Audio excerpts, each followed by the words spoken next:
ಎಲ್ರಿಗೂ ನಮಸ್ಕಾರ. ಇವತ್ತು ನಾವು ಹೊರಟಿದ್ದೆ ಅನಂತಪುರಕ್ಕೆ ಅಡುಗೆ ಮಾಡೋಕ್ಕೆ. ಒಂದು 150 ಜನ ಊಟಕ್ಕೆ ಹೋಗ್ತಾ ಇದ್ವಿ. ಇವ್ರು ಹೆಲ್ಮೆಟ್ ಹಾಕೊಂಡು ಹತ್ತತ್ರ ನಾವು ಒಂದು ಅರ್ಧ ಹೋಗಿದ್ವಿ. ಈಗ ಫ್ಯಾನ್ ಕಾಣಿಸ್ತಿದೆಯಲ್ಲ, ಅದು ಎಷ್ಟಾಗುತ್ತೆ ಫ್ಯಾನ್? ಒಂದು ಕಮೆಂಟ್ ಹಾಕಿ ನೋಡೋಣ. ಒಂದು ಫ್ಯಾನು ನಾವು ಒಂದು ಹಾಕ್ಸ್ಕೊಳ್ಳೋಣ, ರೇಟ್ ಕಮ್ಮಿ ಇದ್ರೆ. ಮತ್ತೆ ಇಲ್ಲಿ ಪೆಟ್ರೋಲ್ ಆಂಧ್ರಕ್ಕೂ ಕರ್ನಾಟಕಕ್ಕೂ ತುಂಬಾನೇ ಡಿಫ್ರೆನ್ಸ್ ಇದೆ.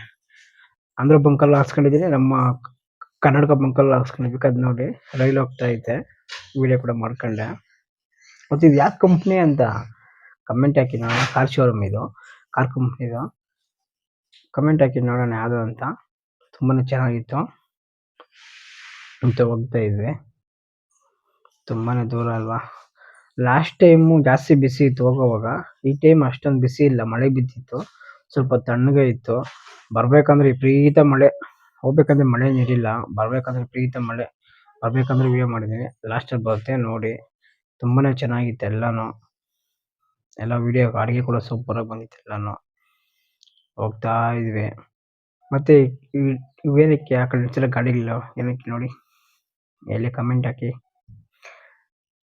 ಪೆಟ್ರೋಲ್ ಹಾಕ್ಸ್ತಾ ಇದೀನಿ ನೋಡಿ. ಈಗ ಅಂದ್ರಕ್ಕೂ ನಮ್ಮ ಕರ್ನಾಟಕಕ್ಕೂ ತುಂಬಾನೇ ಡಿಫ್ರೆನ್ಸ್ ಇದೆ. 4.25 ಲೀಟರ್ ಬಂದೈತೆ ಅಷ್ಟೇ ಪೆಟ್ರೋಲು. ಮತ್ತೆ ಹೋಗ್ತಾ ಇದ್ವಿ.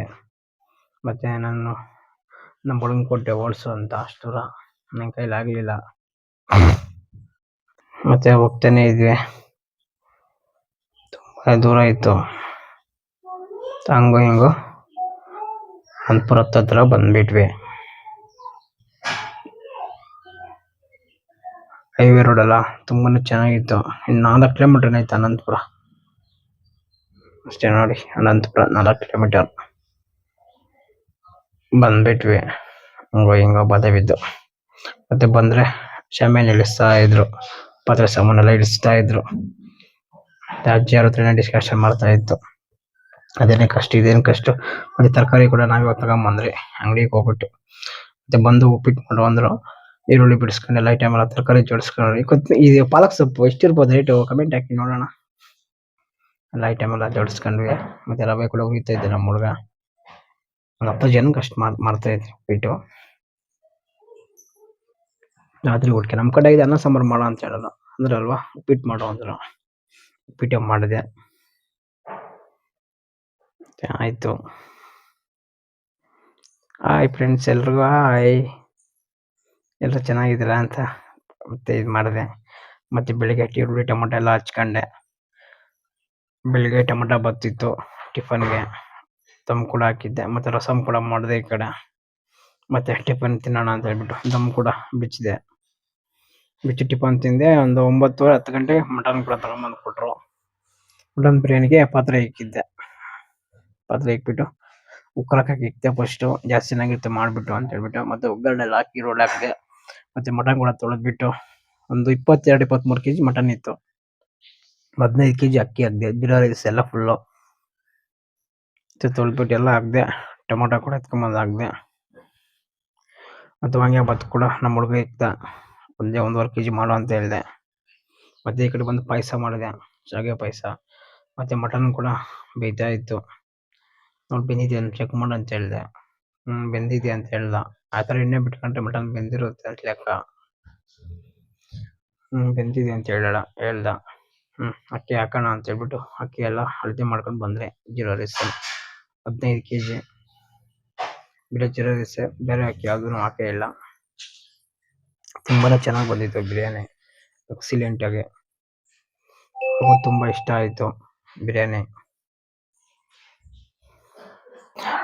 ಬಿರಿಯಾನಿ ಹಾಕಿ ತಿರ್ಗಿಸ್ತಾ ಇದ್ದೆ. ಒಂದು ದಮ್ ಹಾಕೋ ಟೈಮ್ ಕೂಡ ಆಗಿತ್ತು. ನೀರೆಲ್ಲ ಡಬಲ್ ಡ್ರೈ ಆಯಿತು. ದಮ್ ಇಕ್ಬಿಟ್ಟು ಬಂದೆ. ಮತ್ತೆ ಚಿಕನ್ ಫ್ರೈ, ಗ್ರಿಲ್ ಚಿಕನ್ ಮಾಡಬೇಕಾಯ್ತು. ಗ್ರಿಲ್ ಚಿಕನ್ ಮಾಡ್ತಾ ಇದ್ದೇನೆ. ಮತ್ತು ದಮ್ ಕೂಡ ಆಗಿತ್ತು ಅಷ್ಟೊತ್ತಿಗೆ. ದಮ್ ಕೂಡ ಬಿಟ್ಬಿಟ್ಟು ಬಂದರೆ, ದಮ್ ಕೂಡ ಎತ್ಕೊಂಬಂದು ಒಳಗಡೆ ಇಕ್ಕಿದ್ದೆ. ಮತ್ತು ಚಿಕನ್ ಫ್ರೈ ಚಿಕನ್ ಎಲ್ಲ ಹಾಕಿ ಎತ್ಕೊಂಬಂದು ರೋಸ್ಟ್ ಆಗಿತ್ತು ಮಸಾಲೆ ಎಲ್ಲ. ರೋಸ್ಟ್ ಆಗಿ ಚಿಕನ್ ಹಾಕ್ಬಿಟ್ಟು ಮತ್ತೆ ದಮ್ಮು ಬಿಚ್ಚಿಕೊಂಡ್ರೆ ದಮ್ ತಿರ್ಗಿಸ್ಬಿಟ್ಟೆ. ಚೆನ್ನಾಗಿ ಬಂದಿತ್ತು ಬಿರಿಯಾನಿ, ಎಕ್ಸ್ಲೆಂಟಾಗಿ ಬಂದಿತ್ತು. ಇಷ್ಟು ಇದ್ರಾಗ ಬಂದಿತ್ತು. ಸ್ಮೆಲ್ ಕೂಡ ಚೆನ್ನಾಗಿತ್ತು. ಜಿರಳೆ ರೈಸ್ ಅಲ್ವಾ ತುಂಬಾನೇ ಸ್ಮೆಲ್ ಚೆನ್ನಾಗಿರುತ್ತೆ. ಸೂಪರ್ ಆಗಿ ಬಂದಿತ್ತು ಬಿರಿಯಾನಿ ಟೇಸ್ಟ್. ಎಲ್ರಿಗೂ ಇಷ್ಟ ಆಯ್ತು. ಲಾಸ್ಟ್ ಟೈಮ್ ಮಾಡಿದ್ದು ಚಿಕನ್ ಬಿರಿಯಾನಿ, ಈಗಿದು ಮಟನ್ ಬಿರಿಯಾನಿ ಅಷ್ಟೇ. ಕೊತ್ತಂಬರಿ ಸೊಪ್ಪು ಸ್ವಲ್ಪ ಹಾಕೊಂಡು ಒಂಚೂರು ತುಪ್ಪ ಹಾಕೊಂಡ್ರೆ ಅಮೃತ ಇದ್ದಂಗಿರುತ್ತೆ. ಬಿರಿಯಾನಿ ತಿಂತಾ ಇದ್ರೆ ಆಹಾಹಾ ಅನ್ಬೇಕು. ತುಂಬಾನೇ ಚೆನ್ನಾಗಿತ್ತು. ಅವ್ರ ಖಾರ ಜಾಸ್ತಿ ತಿನ್ನಲ್ಲ. ಮತ್ತೆ ಬೋಟಿ ಎಗ್ ಫ್ರೈ ಮಾಡ್ಕೊಡು ಅಂತ ಹೇಳ್ದ. ಒಂದು ಬೋಟಿ ಅಲ್ವಾ ಅದಕ್ಕೆ ಎಗ್ ಫ್ರೈ ಮಾಡ್ಕೊಟ್ಟೆ. ಬೋಟಿ ಎಗ್ ಫ್ರೈ ಅದು ಚೆನ್ನಾಗಿತ್ತು. ಸೂಪರ್ ಆಗಿತ್ತು. ಮತ್ತೆ ನಮ್ಮ ಹುಡುಗ ಹಾಕೊಂಡ ಎಲೆಯಲ್ಲಿ ಫೋಟೋ ತಗೊಂಡೆ. ಮತ್ತೆ ಮಾಡ್ರ ಐಟಮ್ ಸಾಲಿಡ್, ಪಾಯಸ, ಅನ್ನ, ರಸ, ಮೊಸರು, ಗ್ರಿಲ್ ಚಿಕನ್, ಮಟನ್ ಬಿರಿಯಾನಿ. ನೋಡು చెప్పు ఎట్లుందక్క భయము ఎట్లుందక్క ఎట్లా పాపా బిర్యానీ ఎట్లా పాపా ఎట్లుంది ಹೇಳು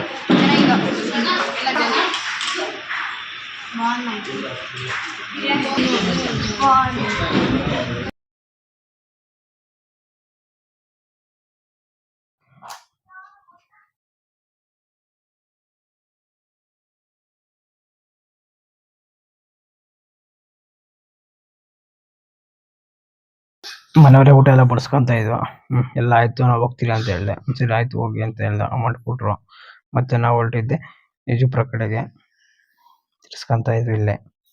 ಸ್ವಲ್ಪ ಟ್ರಾಫಿಕ್ ಇದ್ದು ನಿಧಾನಕ್ಕೆ ತಿರ್ಸ್ಕೊಂಡೆ. ಮತ್ತೆ ಹೊಸೂರು ಬಂದ್ರೆ ಫಸ್ಟ್ ಆಲ್ರೆಡಿ ಒಂದ್ಕಿಂತ ಮಳೆ ಸಿಕ್ಕಿತ್ತು. ಅದು ವಿಡಿಯೋ ಮಾಡಕ್ ಹೋಗಿಲ್ಲ. ಎರಡು ಮಳೆ ಸಿಕ್ಬಿಟ್ರೆ ಫುಲ್ ಮಳೆ ಬೀಳ್ತಾ ಇತ್ತು. ಜೋರಾಗಿ ಮಳೆ ಬಿತ್ತು. ಹೆಚ್ಚು ಕಮ್ಮಿ 1 ಅವರ್ ಅಲ್ಲೇ ಇದ್ಬಿಟ್ರೆ ನಾವು ಮಳೆಗೆ. ನೋಡಿ ಎಷ್ಟು ಚೆನ್ನಾಗಿ ಮಳೆ ಬೀಳ್ತಾ ಇದೆ. ಫಸ್ಟ್ ನೀರೇ ಇರಲಿಲ್ಲ, ಎಷ್ಟು ನೀರು ಬಂದ್ಬಿಡ್ತು.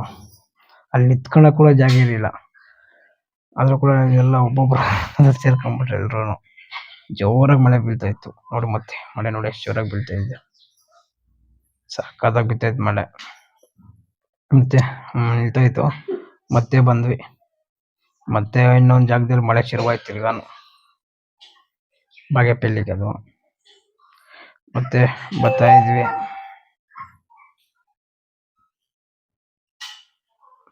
ಮತ್ತೆ ಬರ್ತಾನೆ ಇದ್ವಿ. ಬೆಂಗಳೂರು ಅಷ್ಟಿತ್ತು, ಸೇಲಂ ಅಷ್ಟಿತ್ತು. ಚೆನ್ನಾಗಿದೆ ವಾತಾವರಣ. ಅಲ್ಲಿ ಹೋಗುವಾಗ ಜಾಸ್ತಿ ಬಿಸಿ ಆಯ್ತು. ಲಾಸ್ಟ್ ಟೈಮ್ ಹೋಗುವಾಗ. ಈ ಸತಿ ಅಷ್ಟೇನು ಬಿಸಿ ಇರಲಿಲ್ಲ. ಮಳೆ ಬೀಳ್ತಾ ಇತ್ತು, ತಣ್ಣಗಾಯ್ತು. ನೋಡಿ ಮಳೆ ಯಾವ ತರ ಬೀಳ್ತಾ ಇತ್ತು ನೋಡಿ.